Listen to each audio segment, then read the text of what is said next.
Actually, no clap, zero clap. Stop. Betul tak nanti kita ya. Nanti kalau kita sekarang ya buat point. Yang mesti macam mana? Can I do government sector? Everyone, we go to Beacon Health as much convention and it's fun for them. And we're debating Debating war. war. Okay. Okay. Only people want to think. Wait, you can do that. No. No, I think it's the big. No, but it's me. So we have to Okay, but it's fun. And bring back this. I listen to them. Yeah, listen. They go like a feel. Eating to enter answer.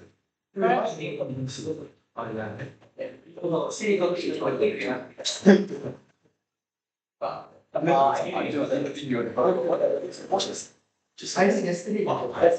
It's just something. Then we should have.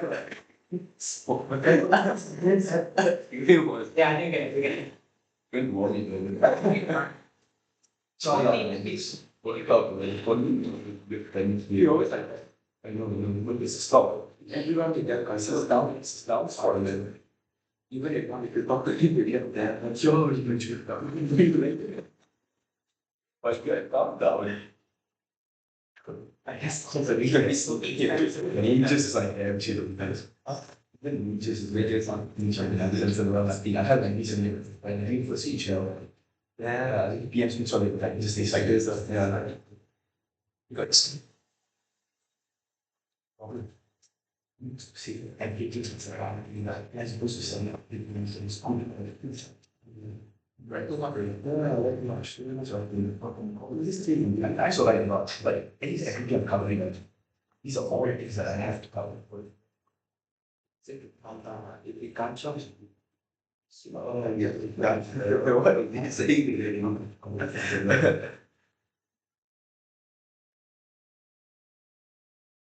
You better not go and bomb me.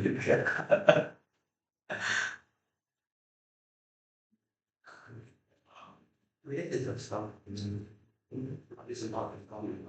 That's why I'm going to this one of the on this use it.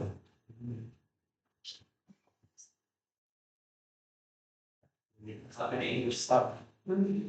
Wait, that's this. Oh, enjoy it. Yeah, now chill first. Let me say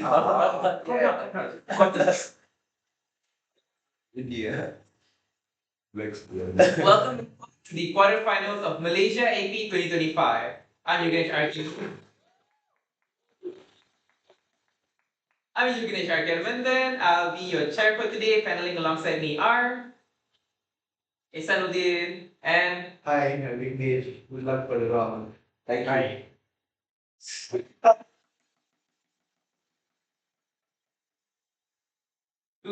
on the motion of this House believes that there's no just cause for going to war, calling upon the Prime Minister.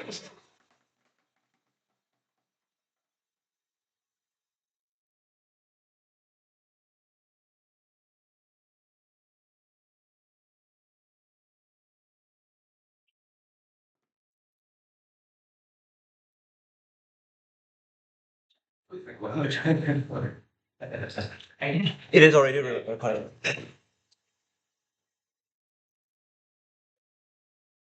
Yeah, you can use read about the future.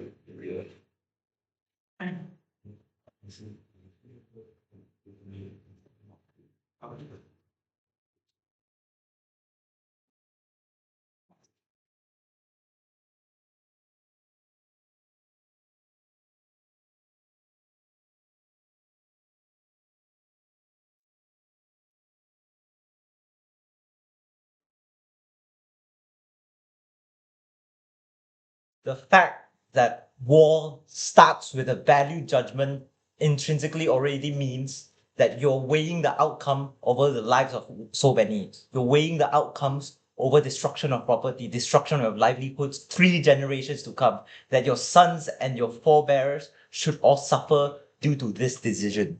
what does this just cause actually justify? Who is it justified by? It's not a referendum justified by everyone, that everyone in the country will go to war. No, this justification only happens by the militia members, by your politicians, meaning that the ones who justify these causes aren't actually the ones facing the brunt of the problem.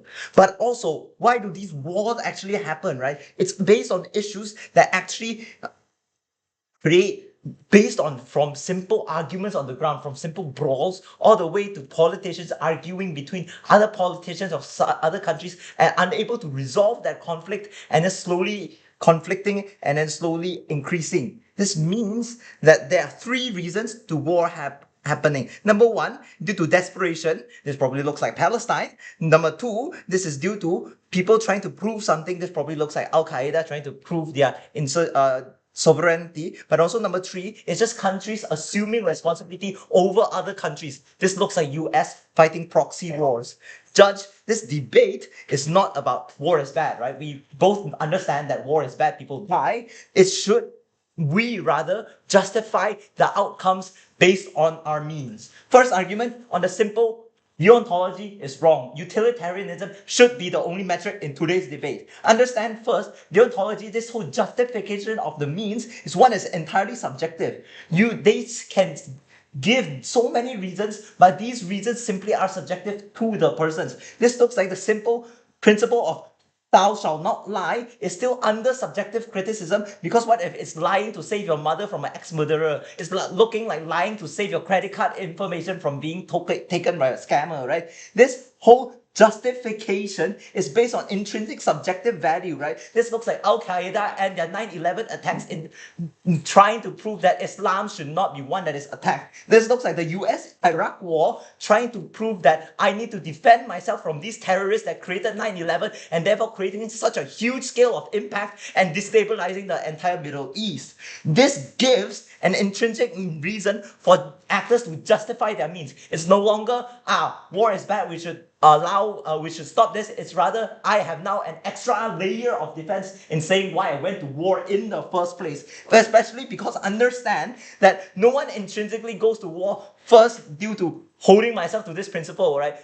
Do US suddenly consult themselves? Do the US president consult himself in saying, should I go to war because it is principle, or should I just go to war because simply I feel like I have the need to? And also number two, there are no accountability measures for saying that, hey, is this war just or not? There's no such thing as UN holding you accountable on whether this thing is actually just. US just simply vetoes you if they say that, we should hold US accountable for not going through a just war. But even if the reason is still just, it's still not good, because people simply suffer, right? Your justification still causes harm on others, right? This looks like Hamas trying to retaliate and still causing harms upon the Israel, where thousands still die, even though it's a just cause.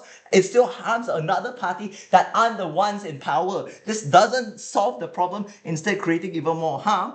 But also, if you argue that the people I'm harming are still morally culpable, the ones that come after the people are still incredibly important, and are the ones that have no form of accountability, have no form of saying that I was the one morally culpable and I should be punished, right? This probably looks like the Israelites, further generations, still facing the harm of this conflict in Israel-Palestine, even though they weren't the ones who went into this war in the first place. The conclusion here is that even if there is just cause, it's not two sides trying to prove the morality. It's not two sides proving that I am the one that is correct in this argument, or I am the one that should be weighed upon. It's simply that there's so many other people in this argument that they cannot defend, right? There's so many innocents. There's so many education institutions that are still inflicted within this conflict that they cannot simply wash away. Yes, your POI.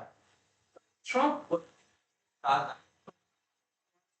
bring massive economic utility to the region.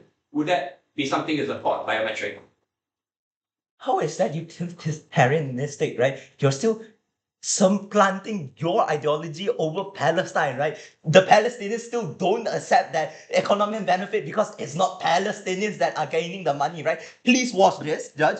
But also, And judge, understand that their strongest argumentation is simply that, judge, look, there's this one just cause, and therefore our whole motion falls, right? I tell you, what are the three main causes that they might say topples our entire argumentation, right? Because let's be honest, judge, saying one just cause is enough to topple this entire harm that I've proven is quite weak. But we can still defend it. Number one, let's look at this self-defense argumentation, right? The self-defense argumentation doesn't work logically because what does self-defense mean? Self-defense means war already happens, right? War already happens because a colonial force is already invading upon you. This war has already happened. Self-defense is not a just cause for going to war. It's just a retaliatory metric against a war that has already unjustly started. This is not in the debate. But also, two, even if they say that, this is still a just cause, why is it still causing more harm? It's an amplification of the harm that they are already facing. Because number one, the ones who are fighting against, the ones that are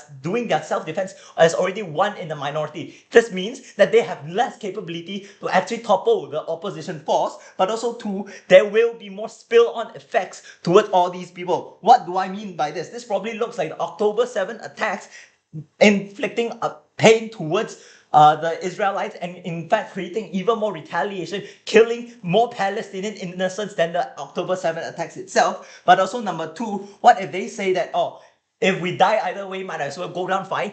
It's still not correct, right? Because you're still causing harm upon another person. If you're already dying already, why not just at least conserve another life? Judge, I don't see this entire metric. But also lastly, on dignity, why this causes even more martyrdom? Because when they say that this creates the dignified way for at least to defend yourself. Number one, it still amplifies more aggression because it creates people justifying their reason for death. It justifies people to die for these causes, and it's still harming a lot of people, especially the people on the ground. This looks like soldiers who now fight to kill themselves. But also three, never been prouder to propose. Thank you. Case and style of opposition. Please report.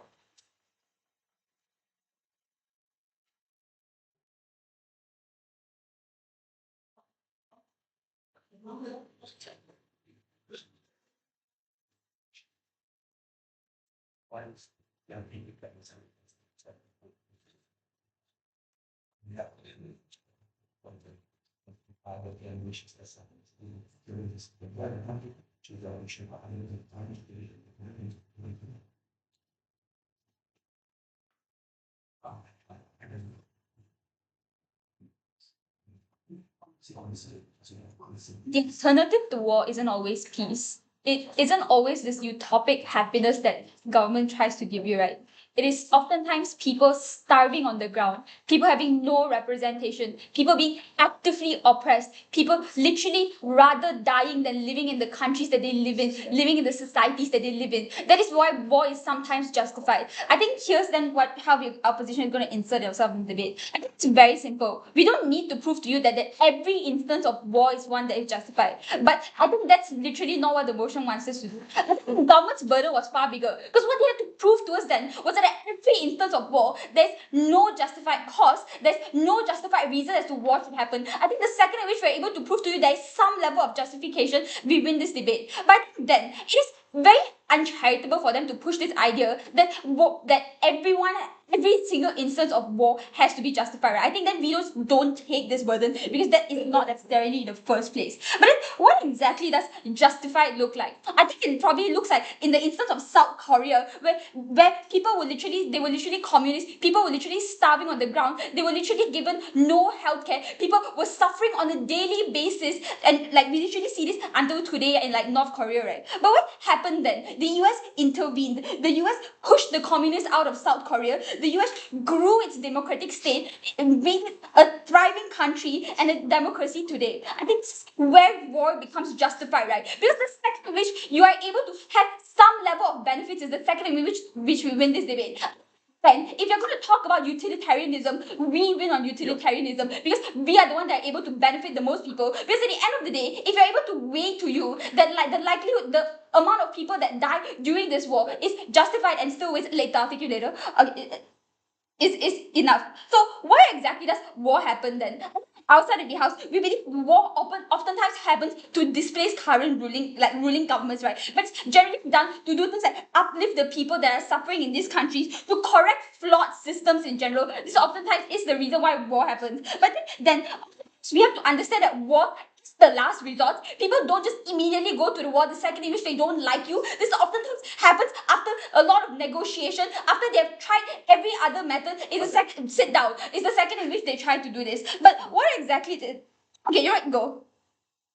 After US intervened to save South Korea, guess what they did in North Korea? They fucking starved them, took away all their farms, and left them in a drought. What is your utilitarianism? So, but the communist country made it any better, right? North Korea, the ruling of like a communist party, a communist like government is still starving, is still literally eating like rat to survive, is literally not being able to leave their countries. And literally prove to you that communist countries are bad.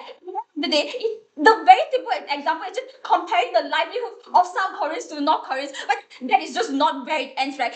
There are a lot of instances where countries have been oppressed and needed intervention, and sometimes the intervention just didn't happen. What then we prove to you then is not intervening, something that is unjust as well. Things like so to my first argument then as to why this is a just cause. Okay, it's very simple. Peace and human rights. Why is this the case? There oftentimes are reasons as to why war happens. Things like the Rwanda genocide, where people were massacred due to the racial differences. Things like the Armenian genocide, where there were citizens were literally killed for difference of religion. The Holocaust and like the Rome, but it was literally necessary to some level to have some level of intervention to be able to actually change the way these people live, to be able to actually help them. And these are all examples that are literally have happened in the past, right? But what shows you then is ruling governments are not always the best actors. Ruling governments may have the power, but they must hold it justifiably. That's why oftentimes countries may have the need to intervene. But sixth layer to this then is why exactly this is justified. Because we were talking about sovereignty. Sovereignty is heavily reliant on the government fulfilling their social obligation and their moral duty, right? The second which they don't provide people the basic needs that they promise the people. The second which they don't fulfill their role as a government is the second which they fail, and the second which is justified for you to intervene in the first place. But what exactly is it then that is holding human rights the utmost good?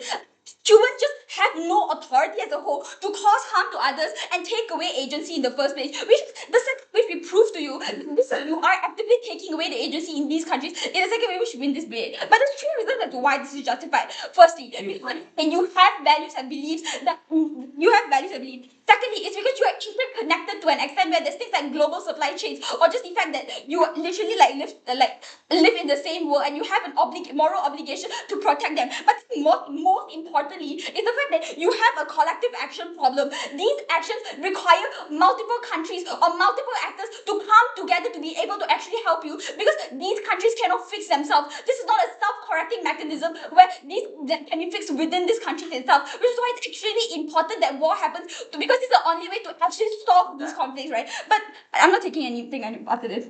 Yeah, but anyway, what exactly is it then justified? What exactly is then the three weighing metrics that we win on? Firstly, which is like weighing over like people that die or whatever. Firstly, we prove to you that it's worth it. Because at the end of the day, right, this is not, it's like a first debate, but this is a philosophical debate. That means our burden was never to prove to you that living in terms of war was justified. It's just to prove to you that philosophically there is a good enough reason that war happens, and again, not every time. Okay, but three weighing metrics as to why we win this debate. Firstly, it's the fact that these lives lost are worth it. Why is this the case? Because people on their side of the house, not intervening means decades and decades or centuries and centuries of them continuing this cycle of suffering, continuing this cycle of not wanting to live in this country, continuing the cycle of trying to leave their country, trying to would rather like dying or rather just not living anymore, right?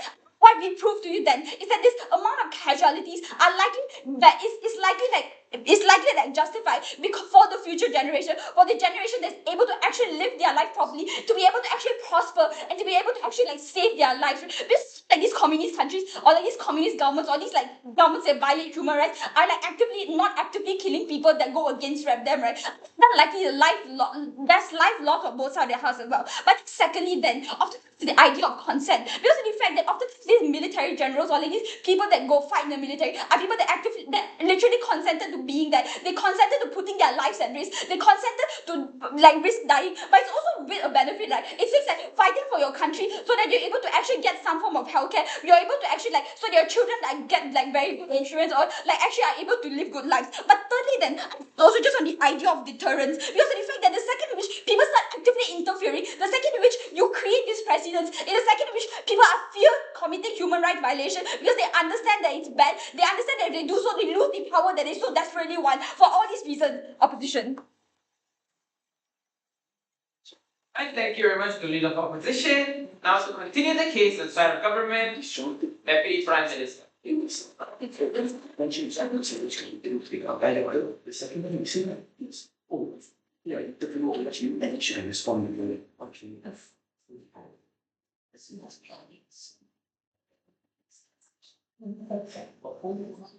the controversy is more than controversy. It's not a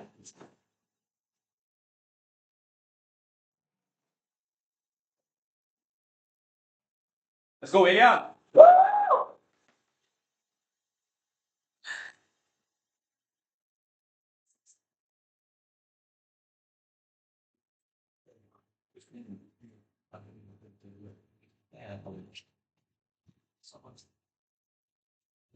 There's some weird thing about that. Let's name your only up.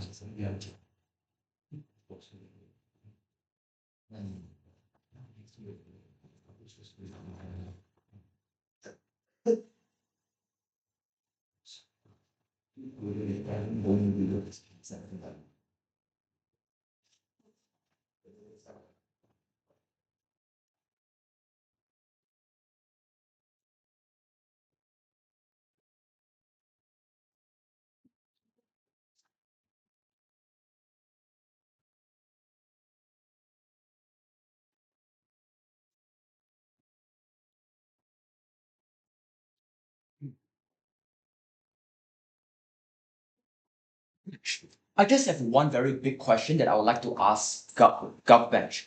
Of why exactly war is the only metric for you to right all the wrongs? If they fail to prove this, then I think that war is unjust on their side of the world. Judge, I want to do a few things in this speech. First, 2 call-outs at the top of my speech, then I'm going to be resolving their biggest argument, and then I'm going to be again extending on what we have told you on the different circumstances which has been stated to you. Firstly, on the POI of that, them trying to tell you that, oh, Trump is going to turn Gaza into a tourist bait. Let me respond to you in 3 layers. First layer is that literally they fail to understand what utilitarianism means. If the utility is not there, what we want is life preservation. If Trump actively goes and harms the people, goes and harasses the people in these places, I don't think that is a utilitarian policy. There's no utility in that. But note that with the fact that we want to justify our actions in order for we to enter, if there's no one to happen in the first place, I don't think Trump will invade Gaza in the first place. I don't think they can claim the benefit. But even if, Judge, in B, if we allow them to get the benefit of the doubt, why is it still better? If we are able to prove that we push this rhetoric to the maximum and Trump gives them jobs, Trump gives them like, I don't know, tourist attraction, Trump gives them better wages, we argue too that yes, even you lose some form of land, I think it's one that is fair enough because you're able to live a better life. I think that's what is much more proximal to the act itself. Note that, Judge, if you want to talk about land, I don't think it's one that can be very weighed very highly in this debate, simply because the land of your country itself doesn't really matters to the person itself. Like you yourself have no authority over the land in your country itself. I don't think that's one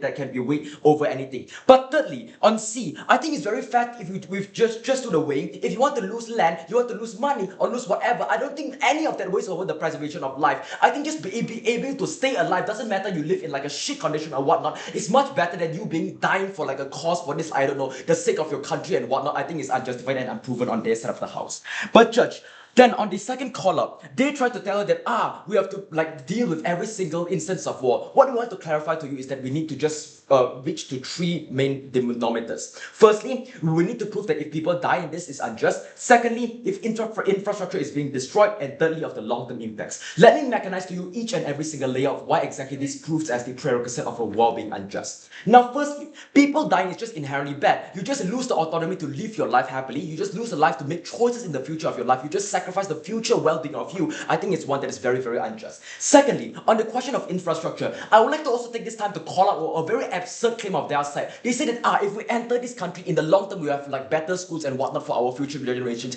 But note that what's the logical leap here? If you're actively invading a country and bombing the country, all the infrastructures are fucked up. I don't know how your future generation is going to have schools and whatnot to be able to learn. I don't think that they can claim that. So therefore, I think infrastructure is very important. But thirdly, long-term harm. Note that this debate is not just about the actors that happens and live right now. You also have to factor in like your two things, externalities of A, people around you, like the people who are forced to go to war simply because if you took the decision to enter war. But B, more importantly of the future generations, you need to know that whatever happens now, your fucked up schools, your fucked up hospitals, it's not going to only affect you yourself. Your future babies are going to live in a much worse condition. Your future babies, what happens? They also have to fail to prove to you why the success of war is one that's important. I think that all their claims also are contingent on the fact that war is successful. If war is failure, I would argue that there will be more harm faced on their side of the house. Therefore, I think that the harms that they face is one that is on a higher scale compared to us. Judge, then, on the third call out here, I'm very unsure as to why exactly they want to tell you two things at the same hand. Firstly, they say interference is good because we can take out the bad actors. Firstly, they fail to prove to you two things.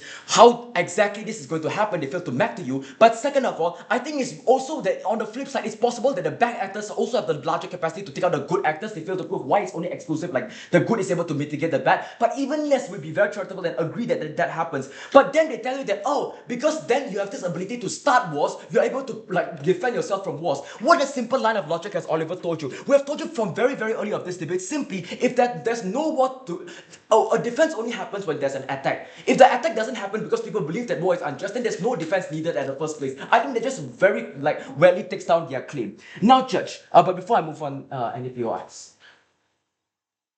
Yeah, so if your claim that we should evaluate war on the basis of its utility, if a successful intervention creates greater utility, would that be okay by your metrics? Yes. I think firstly you have to mechanize it in two ways. I think firstly you have to first prove the certainty of success on your side of the house, which I think is unproven. Secondly, you have to account for the people who don't consent to this happening at the first place, which I think that you have to deal and engage with that in your speech. Now, I would like to respond to this idea of them trying to tell you the correction of systems. We have told you three things. Firstly, I've told you that there's no certainty that it's going to only be the bad actors who are being thrown up. What happens if the good actors actually getting thrown up? They give you this bizarre example of US invading North Korea. They say that simply because North Koreans are going to die anyways, then it's better for US to also intervene and let them die. Judge, let me just point out to you, two wrongs makes no right. -1 plus -1 is -2, not just mixed into one. I think it's very clear that making people just die under the umbrella of US is one that's bad. They just keep on telling you that, intervention is all very, very, very important. Note that what Oliver has told you. Intervention is one that is unregulated in today's world. The UN, the ICC, all has no ability to actually try to regulate whether this is right or not. As so in far they are able to prove that these things are justified, these things are going to bring benefits, we argue to that all this US policing responsibility is one that is inherently bad and harmful for the actors that exist here. Then they try to talk to you about agency. Let me chat to you on two main premises. Firstly, they say that soldiers consent on dying. I think soldiers consent to protecting your country and sacrificing for the good cause. Not soldiers consent to let's just die simply because for our country itself. But let's agree that even this thing is right. Why exactly is it flawed? Simply, I want to give you two structural reasons. Firstly, it's because of birth lottery. They want to push you should fight for your country. It's just for you to sacrifice for your country and whatnot. We argue to that nationalism or martyrdom is one that is inherently just bad. Simply, that firstly is that there's no reason for you to actually have this large amount of inclination for your country itself. You did not choose which country that you're going to represent for. You did not choose which country you're going to live for. Therefore, this birth lottery just forces you to exactly just contribute to this country itself. But secondly, on the consent of dying or not, why exactly that these people should be the ones who are dying? What about why should you be the ones who are sacrificing to protect the living ones? Who gives you this judgment that these people are the ones that should be the ones who are going to die and sacrifice for the other people's well-being? I'm not entirely sure why exactly this is one that is judged. I think that principally it's one that's just inherently unfair. But Judge, finally, I would like to extend on the dignity and sovereignty part, and I would like to bring back simply of two things. Firstly, we argue too that the military here is one that's primary duty is to actually take care of the country and ensure that people don't just start wars, not to actively start wars and try to right the wrongs. But second of all, if they want to say that these states are so bad actors, I'm not entirely sure why the same states in themselves are going to take that much accountability and responsibility to intervene in responsibility. Therefore, I'm not entirely sure why the intervention on their side will be one that is just or principally right. I think ultimately the weighing here is that we are able to preserve like life and over anything. Like the ability for you to live, for you to breathe, for you to see all the beautiful things is one that weighs all more than like money, land, or whatnot, which I think these things are all arbitrary, are so vague. For all those grounds, please stand with proposition. Opposition. Proposition.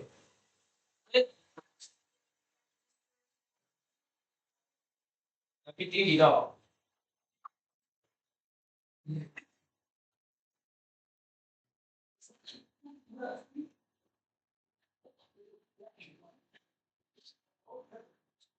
I want to make it very clear at the top of the speech that the way this motion is worded, that this House believes there is no just war, requires this government team to explain why in each and every instance where war has occurred, that is unjust. The burden on opposition, as we explained from first, is that a lot of the war that we do see in the status quo is pretty terrible. But insofar as we can explain that there is some justification of going to war, i.e. to protect human rights and the upholding human dignity, or just to prevent genocide and the massive murder of a lot of people, that is in itself a just cause to go to war, independent of whether or not that intervention leads to good results, and I would contend that quite a few of them have done so. We demonstrate that there is a just cause to go to war, and we meet our burden. So in all those instances, the government has to explain why even if why there is no why the good intentions is insufficient as the reason to justify war, and the attempt to do so has largely been going to talk about the harms of war without necessarily dealing with the underlying philosophy. So I want to point out, that's the first thing I want to point out. The second thing I want to point out is that we give you reasons from the LO as to why the upholding of human rights is a particularly important metric for us to determine the just cause of war. The response you get is broadly to just ignore the argument on rights and to basically say we must purely judge this debate by utility without really explaining why utilitarianism and the conservation of life is the most important metric to judge this debate by. We're going to first explain why, more often than not, the protection of human rights actually does create long-term utility, but secondly then explain why even if it's true that going to war costs money and manpower, that is the right thing to do, and that is still the just thing that we should do. So I think that military and politicians not being affected, not having accountability of actors, long-term harm to external stakeholders are all part of the cost of war, but we've justified it by explaining why it is necessary. The last thing I want to point out here is that going to war is often a last resort. It is not someone said something and you straight away go and invade. Right? More often than not, you will attempt diplomacy. More often than not, you will attempt economic sanctions, like we did in Rwanda, like we did in Libya, like we did in like South Korea, communist North Korea rather. In those instances where it has failed, and we've seen genocides happening in places like Myanmar, for example, it is only in those instances where we think that going to war is justified, and this necessitated for the responsibility to protect those people and the upholding of human dignity. Let's talk about utilitarianism. The crux of this Gulf case is to say, people die, infrastructure destroyed, you have long-term damage. This does not deal with the counterfactual they have to support. Because if they say that there isn't a just cause to intervene in the Rohingya genocide or in the civil war inside Libya, they then have to accept or justify and explain why it is okay for Muammar al-Gaddafi to slaughter his own citizens, millions of them, opposition members that are fighting for their own civil rights. They have to explain why the military junta in Myanmar is justified in killing off a specific Rohingya people just because it doesn't burn a few houses is insufficient of a reason to say that that's the utilitarian thing to do. We think secondly, and I just want to bring this forward, there are a lot of spillover impacts to having a genocide on your borders, right? When all the Rohingya Muslims in Myanmar are getting slaughtered, they ran over to the Rakhine province in Bangladesh, and that cost Bangladesh money because they had to deal with those refugees. When Libya and Syria was having their geopolitical crisis, it caused a lot of refugees to flee up to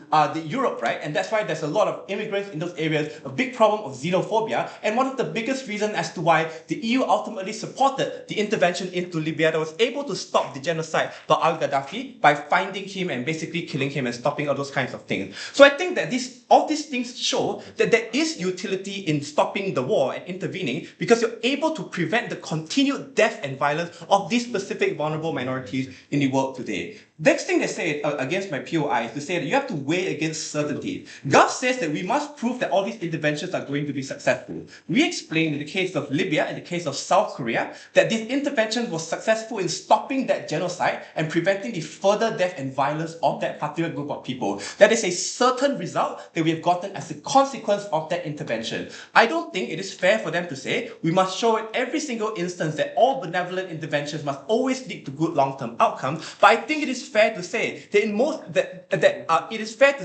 in instances where you seek to uphold human rights, more often than not you uphold democracies, communities that can economically develop, that start to strive and don't suffer from problems like having a lack of healthcare, for example, a lack of education, and generally a better quality of life, and they don't cause refugee crisis when they run to another countries. This goes to show that there is certain utility generated as a result of that. There is long-term utility generated as a result of that, which means we beat them on the metric. One last thing before this. They say that it is unjustified for us to enter into war because of the soldiers who are dying and sacrificing. Insofar as we're able to explain the moral reasons of going to war and why this is just, we think that soldiers as a mechanism and the apparatus of the state is justified for us to use them in this way. And I will point out that soldiers in many instances consent to the risk of going to war, to the occupational hazards of being a part of that job, and that is why it is okay for us to do so in this particular circumstance. Yes? Why is it justified to preserve short-term lives when the lives in the long term are infinite in number compared to the lives you preserve in the short term? It is our claim that you preserve more life on our world when you stop having this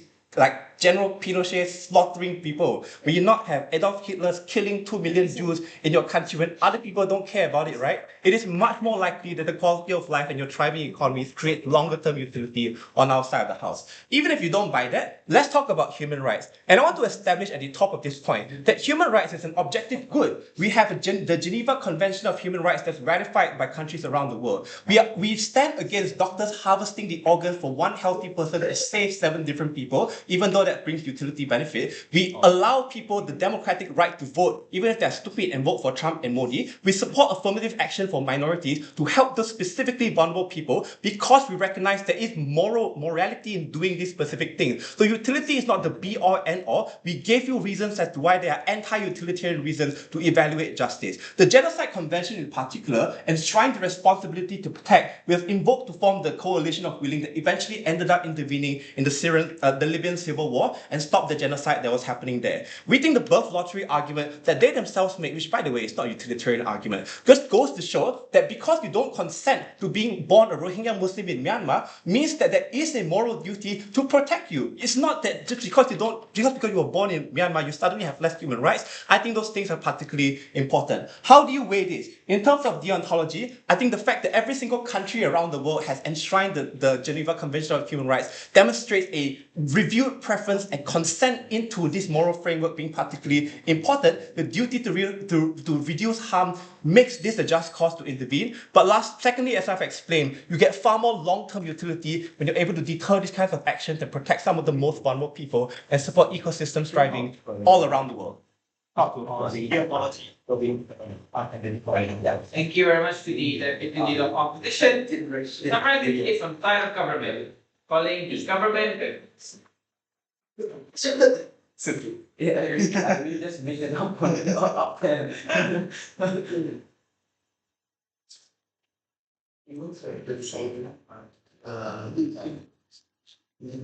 Oh shit, I'm being recorded. I don't want to be autistic. Yeah. Panel ready?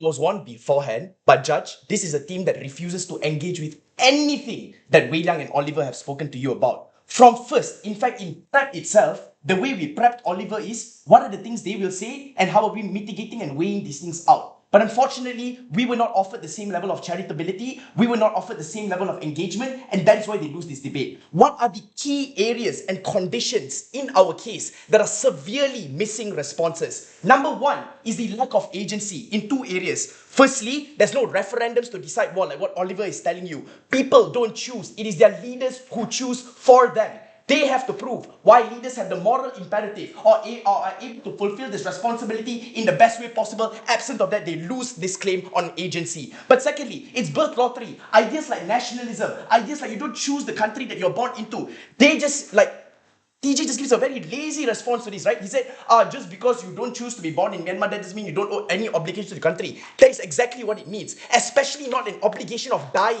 Especially not an obligation of blood that doesn't get repaid in any way. Beyond just the purple heart that they give you after you die. Beyond just some tokenistic bullshit that your government announces your name in some perimpunan or whatever that they do after this war is over. It's complete nonsense. Secondly, is the loss of life. And the loss of life here is insane. Because number one, okay lah, you don't care about the Hamas and Al-Qaeda people who lose their life. Fuck it. Number two then, who are the people who are actually losing their life? Non-combatants. The people who don't fight. The women and the children. The people on your side that you say you want to live, but you don't prove how they get to access that prosperity. It's as if we war, fight, people happy on the ground. How the fuck are they arriving at this outcome? Is one that is mind-boggling and confusing as hell. Secondly here, Judge, but the second thing here, Judge, I want to talk to you about is the long-term angle here. Because this is where they absolutely lose this debate when they don't weigh out why the short-term is so much more important than the long-term. What did we tell you in the long-term? Number one, infrastructure loss. The people who lose infrastructure are not just your combatants. It's not just the Hamas people who are in need of these tunnels or who have like secret, like headquarters or what in like the Al-Shifa hospital. It is people, it is children, it is women who lose access to hospitals, who lose access to education. Secondly, in terms of long term, is the unborn. Born that have never tasted the air that they are born into. Unborn that have never touched any kind of wrongdoing. Unborn that were never taught to sin in the first place. These are the kids that are born with genetic illnesses as a result of being born by yellow phosphorus on their side of the house. These are the kids that are born into families that are orphaned. These are the kids that will never be able to live the prosperous life that they claim they will be able to live simply because there's no long-term potential for these people. Judge, at this point of the debate, we don't have to list out every single war like what TJ says. So you have to list out every single thing. You think what, I'm going to stand here and say Gaza, Vietnam, blah, blah, blah, blah, blah, and tell you why everything is justified. No, I just have to prove to you the common denominators that we have already proved to you that happens in every single war. One is the loss of life of innocence. Two is infrastructure damage that affects non-combatants as well. And three is the long-term impact. Why are future generations then more important, Judge? Number one, future generations did not ask to be born. You bring them into this earth, you bring them into this planet. They don't consent to it. You should give them a good life. Number two, future generations are infinite in number. Maybe you save thousands on your side. Maybe you save hundreds of thousands on your side. But the number of people that are born in the future is infinite. You don't know how long the world is going to exist. The number of Gazan children born in the future is in the billions, it's in the trillions. Because you don't know how long Gaza is going to exist for either way. I don't know why these thousands or hundreds of thousands that you're saving on your side is worth the blood that you shed of not just combatants, of these non-combatants as well, of these hundreds and thousands that you want to save on your side as well. Case doesn't make any sense, Judge. The second thing then I want to point out here is not just the common denominators, it is the timeline. The timeline, my God, is just absolutely fucked. Because they say, what about Hitler? Okay, what about him? Because on our side, the moment we say there's no just cause, Hitler wouldn't have went to war. Pinochet wouldn't have oppressed his people and then willing to go to war for those things anyway. But secondly, what can we do when there are bad actors like this? I don't know, assassinate them. Literally, the IDF assassinated Ismail Haniyeh. They pinpointed him in a mansion in Lebanon. They went into this mansion and they shot him down without any spillover effect. You are telling me the US, all these countries that you claim have interventionist power, don't have this ability to reduce the spillover damage? Bullshit. Moving on then to the first claim that they make on their side of the house, which is intervention. They claim that, it's a collective responsibility. We all have to do this because it's our job as global citizens, blah, blah, blah, blah, blah. First response here, it's unclear why this is the best way for that responsibility to be fulfilled. Number one, in conflict, you can do mediation, you can do negotiation, because the UN and all the Security Council nonsense that you're defending on your side of the house doesn't work. It doesn't work to stop war. It doesn't work to control and regulate what war looks like. What can they do? They can bring people to the discussion table. They can bring people to the meeting room. They can bring people to the mediation table so that we can come up with resolutions that actually work. But secondly, if there's a crisis, you give aid, you set up task forces, you do the things that you can do. Number three, the worst case possible, Judge, is us having to give up land. And because this is not a land that we consent to, this is not a land that we choose to be born into, we are okay with giving up this land because as long as your life is alive, you can make anywhere your home. You can live a life anywhere that's prosperous. You can access human rights much better than in your land where everything is razed and destroyed. In Gaza, you don't need these things. These are just names. These are just bloodlines that don't matter to you as a human being. What matters is your life. Then, the second response here, if leaders are so bad like they say they are, how do you guarantee the incentives of the actor doing this intervention? They said, oh no, communist state has to be bad. As the communists, I'm quite offended. I think communists were the best thing in the world that were taken out because they are the ones that guaranteed equal rights. They are the ones that guaranteed welfare. They are the ones that killed Hitler, for God's sake. But they are suddenly categorizing the states into communists and capitalists and assigning a moral value. Go. So if our side uses chemical weapons to gas those citizens, will you stand by and do nothing? What? In our side, if they're using gas chemicals to... No, but that's still going to war with your victims. Civil war, with your people. Civil war is still a war. Oppression, if violent or violently oppressing people and causing factions to exist is still a war. I don't understand what you're defending on your side. If you use chemical weapons against your people, that is engaging in war with your people, which is a civil war. You have to defend that on your side of the house. Secondly, the second response here, if leaders are so bad, right? But Cuba is literally a communist state that has been blockaded by the US. North Korea was starved and put in a drought as a result of the US's intervention in the Korean War in the first place. The weighing here, Judge, even if you buy that intervention can happen in a way it's good, that's our side. Our side guarantees intervention happens in a way that's best because we don't put lives of people at risk. We don't trade off people's lives and we don't use people as an instrument to an end. But Judge, at the end of this debate, what does TJ then tell you? He tells you that it's about human life and human rights. What human rights are you preserving without a hospital? What human rights are you preserving without a school? If the only human right you get to preserve on your side is life, compared to all the other human rights we get to guarantee on our side, education, healthcare, a good life, prosperity, a life worth living, I don't think they weigh that out in any way on the side of opposition.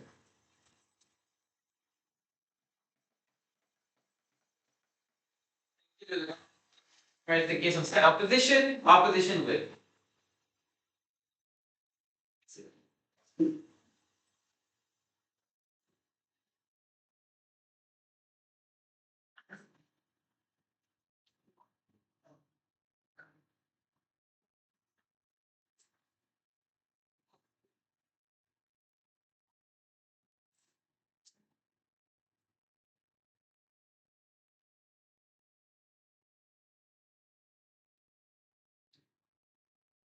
There's too many lies on the side of government. I don't think you can buy their case.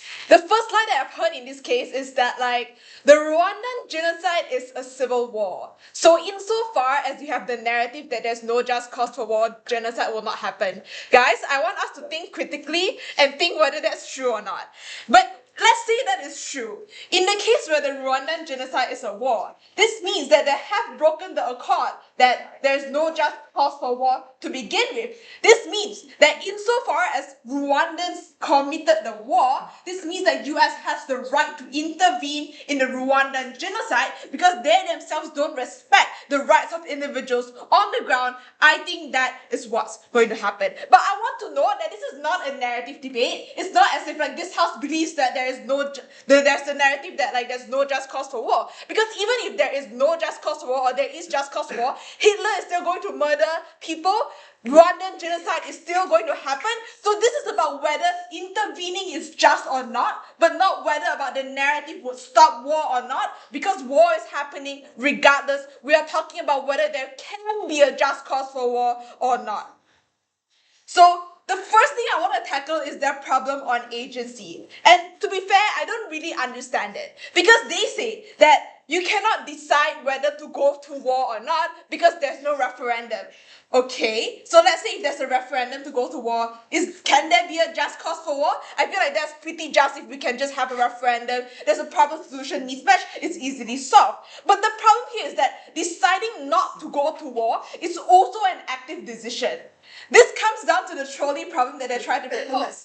If committing war means that some people will die, but not going to war means that other people will die. So whichever decision you make is an active decision that this country is making. This means that it's not true that the country does not have the agency to make decisions because theirs has to make a decision as well. The debate then has to come down to which is the better decision that we ought to make, which comes down to the practical outcomes as they say. So let's go on to the practical outcomes and really play in their ball game and try to win on their case. First, they say, in terms of the loss of life, I want to really put it really clear. On which side do we lose more lives? The Rwandan genocide is actively and systematically murdering a whole race of individuals. But in a war, this is something that happens in 2 weeks at best, or a couple of months, at worst a couple of years. This is combated from decades of systematic murder that happens on their side of the house. If short-term loss of life can bring to long-term good outcomes of more people living in the end, this is something that actually protects more life in the outcome. We also want to note that a lot of wars have rules and regulations that is moderated by the ICC, where you're not supposed to target civilian grounds, where you're not supposed to kill a lot of civilians. This means that there are regulations that are happening here. But the problem here is that when there's genocide happening, there's no regulation to make sure that the innocents are not being killed. So on a comparative, more innocent individuals are being killed on their side of the house because their side literally kills citizens and literally kills the most innocent people, the babies that are murdered under Hitler. But on our side of the house, on a comparative, soldiers to some extent consented to be a part of this. Sure, like their primary obligation is to protect their country, but they also have an obligation, as what TJ and Durga tells you, to protect the world, to uphold the values of democracy, to help other individuals, exactly because of the birth lottery that these individuals did not choose to be born under the Rwandan genocide, which is why you have an obligation to help them, especially if you're America with a lot of resources and the capability to help them, and you're the only actor who is able to help them. This comes down to the duty of individuals to uphold world peace and world order. We also tell you that a lot of these things spill over. Right? When one country does it, another country sees that they're able to do it as well. People want to stay in power. If murdering a race can help strengthen their power, people would want to do that. If we don't have any form of deterrence, where US would intervene if you genocide your people, TJ and Durga tells you that more and more individuals would be committing genocides, and that causes overall more losses of lives on their side of the house. The only deterrence factor for us to stop individuals from committing genocide is by removing these individuals insofar as they commit a genocide, and that can only be achieved when you have a just cause for war, only when you go for war for these just reasons. They didn't say that just murder the person. Okay, but you're committing violence as well. But if you just murder one person, another genocidal person will come out and get in power, which is then equally bad. Before I go on, I'll take your point. I want to know this insane case sheet. Because now no longer about whether starting war is bad, it is, war happens anyway, so we need to respond with war as well. Judge, I let you decide how persuasive that is. I don't think that POI is persuasive at all, okay? So let's move on. So at the end of this day, the burden that we have is not to prove that you always successfully uphold war. All we have to prove that is that the intent is correct. For example, like if I murder someone, but accidentally, sure, the outcome is bad, but the intent of self-defense, of murdering someone because of self-defense, or murdering someone for accidental reasons, has to prove that my cause is not unjust. My intent is not unjust. So all we have to prove in this debate is that there are just intents for going to war. Perhaps the execution is not good. Perhaps sometimes it doesn't end up in the best outcomes because of technical reasons, because of not enough manpower on their side, or because the bad people always come back out. Sure, but is the cause and is the intent just? Yes, because your intent is to uphold human rights and your intent is to uphold peace. This is more just than protecting your soldiers who consented to go to war and allowing the Rwandan genocide to happen for centuries and centuries. We argue that what happens on their side is just pure negligence, and that is unjust. At the end of this debate, we have to evaluate not just based on the outcomes, but in a philosophical debate, we have to look at whether there is a possibility of a just cause for war or not. It's not whether just wars bring good outcomes or not. It's about whether there can be a just cause for war or not. Read the motion. Therefore, as long as we prove that protecting human rights and upholding peace is the just cause for war, and that is more important than protecting the soldiers' lives and the infrastructure that they talk about, we have to win this debate.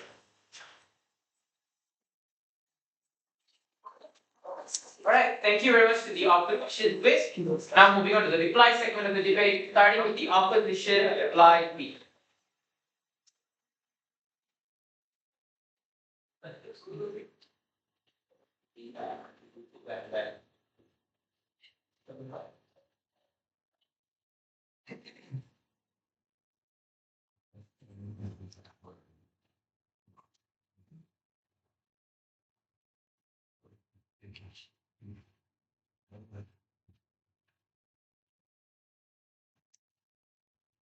I admire Ahsan's energy, but for a team that claims that material is not being engaged with, they do a fair lot of ignoring material on our side as well.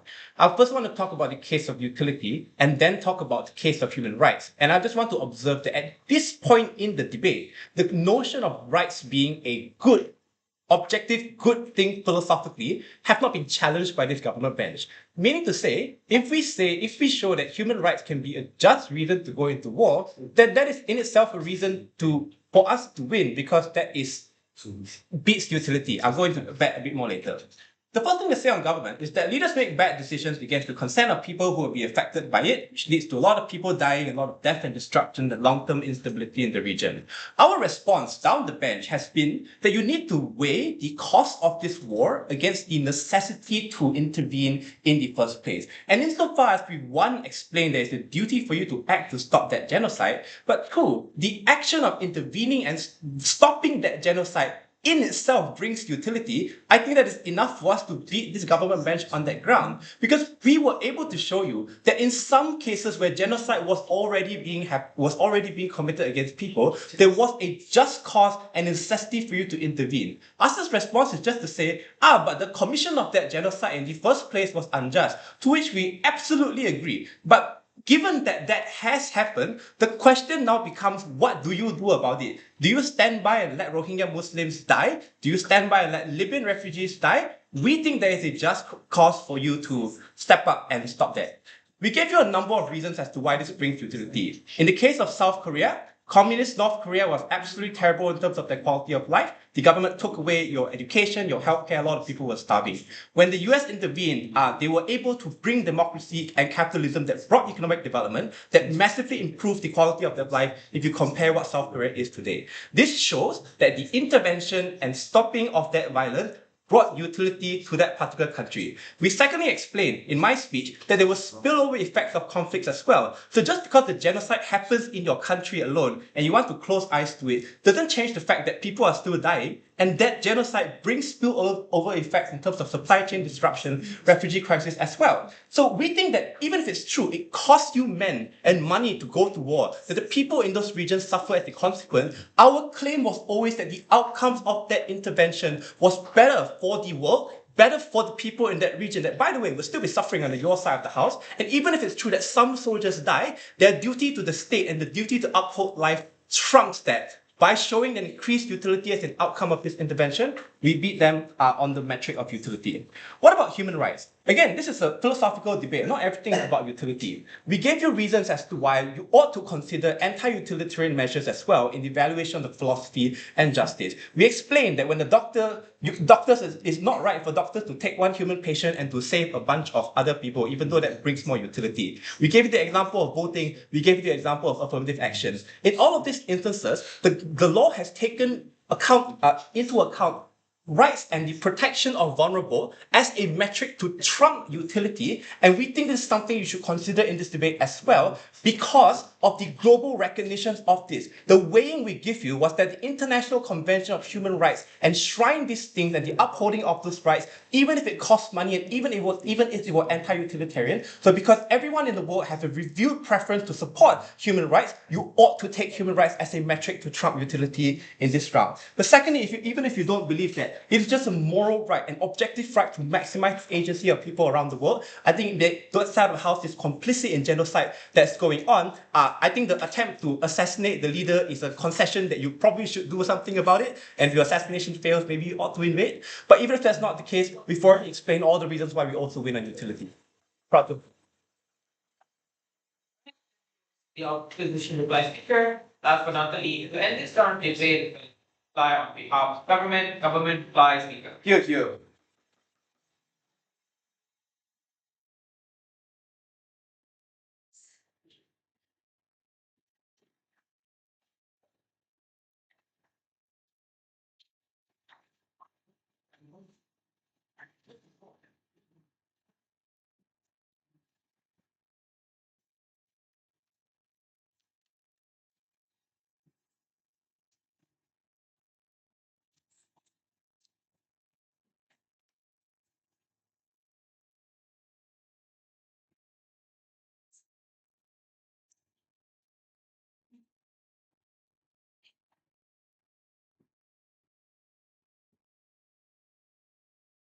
Gotch. I think in whip and reply, they just literally just prove again why Ahsan has said that this team doesn't engage. They not only don't engage with our case, they don't even engage with the motion itself. This motion is a value judgment debate of whether or not war is just or not a question about how you're going to solve war at the first place. I want to do two call-outs at the top of my speech. Firstly, on the K-ship, they were literally just defending that war is great at the first two speeches. Then when third came in, they just tell you that, it's how we're going to solve war. We're going to use violence to solve violence. Again, I've proven it so many times that violence is not a solution to violence. But second, on the clarification of how genocide is actually like a war of a civil war itself, they try to claim that, these wars all happen because we have like no mechanisms to like balance and regulate it. We argue to so many times, which is not debunked on their side of the house. We've already proven to you that if there's no attack in the first place, then there's no defense, needed. Note that, Judge, this is a debate about perception. The just or not is not based on no common framework, which I've mentioned throughout Oliver's speech. I think if they fail to prove to you what is this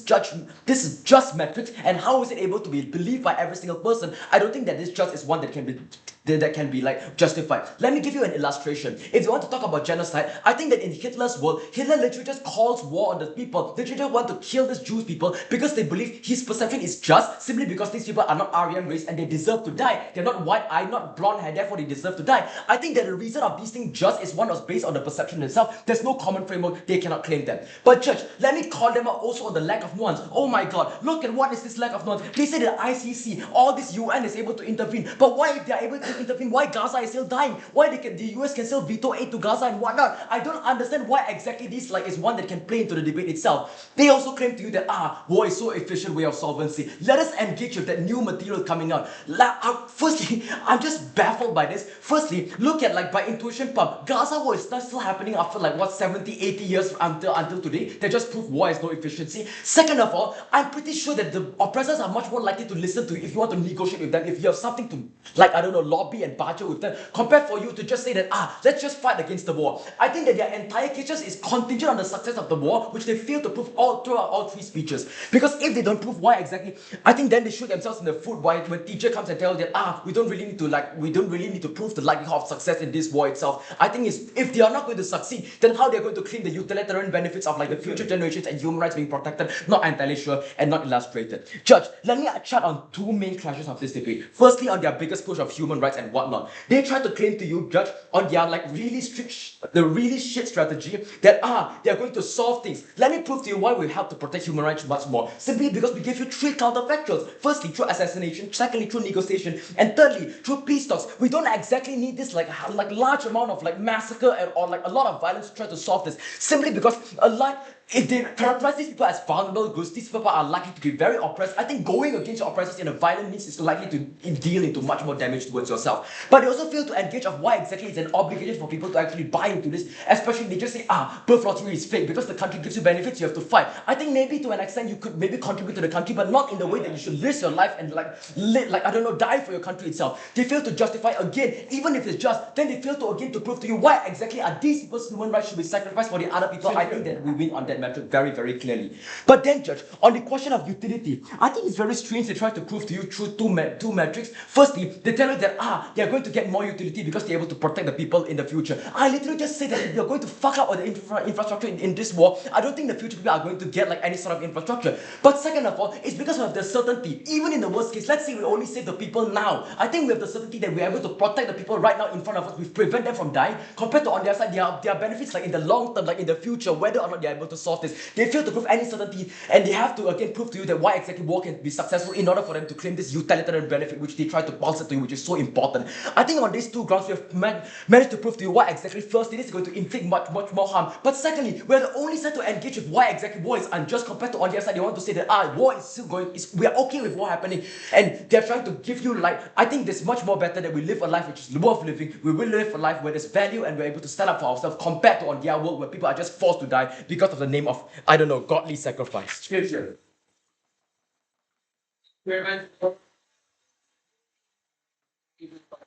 Ask for both teams to take hands, and there is a silent round, you immediately coming off.